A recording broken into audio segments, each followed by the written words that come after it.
you talk to most people about value, unfortunately, it has come to denote merely cheap valuations.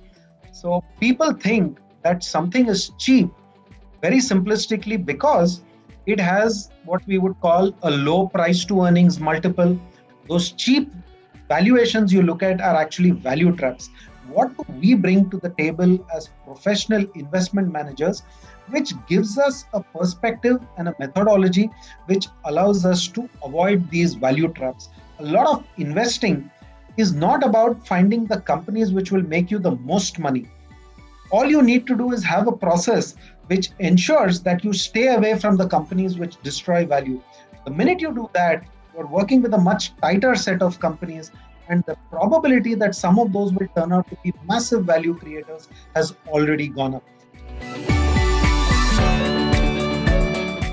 Any investment process has these three elements: strategies, which are the funds that you participate in; the process, which is how we standardize methodology; we identify good stocks, but equally important, avoid the poor stocks, and build consistency over time. I think of growth investing as a sort of theory of investing in which you invest predominantly looking at what could happen to the future of that particular company, its opportunity to grow, the opportunity to create value, and therefore it has a completely forward-looking approach.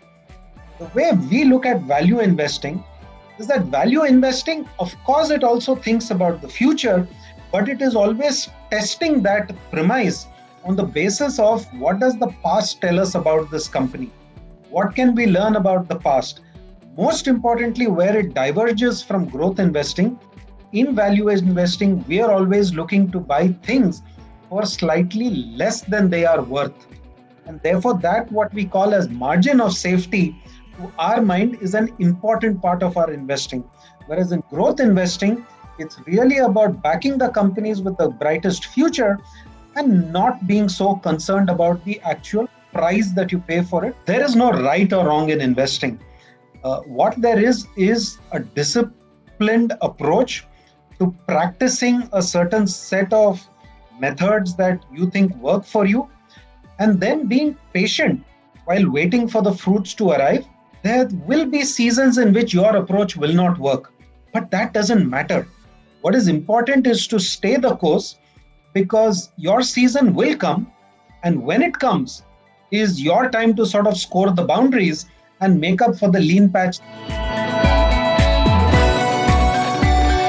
Do people genuinely have the time and effort that a professional team is able to put together to be able to analyze, course correct?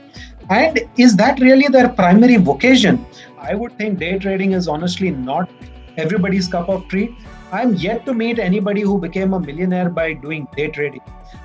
All of us would love to have what I would call a all-weather strategy, right? But the reality is that once you pick a certain style and type of investing, there will be market seasons which do not favor that particular style. And therefore, it is very important as investors to recognize two things. No fashion stays in style forever. There will be seasons when your fashion works, there will be seasons when your fashion does not work. You need to have either your own process or work with a script box or somebody who's doing that advisory role for you. Mutual fund investments are subject to market risks. Read all scheme-related documents carefully before investing.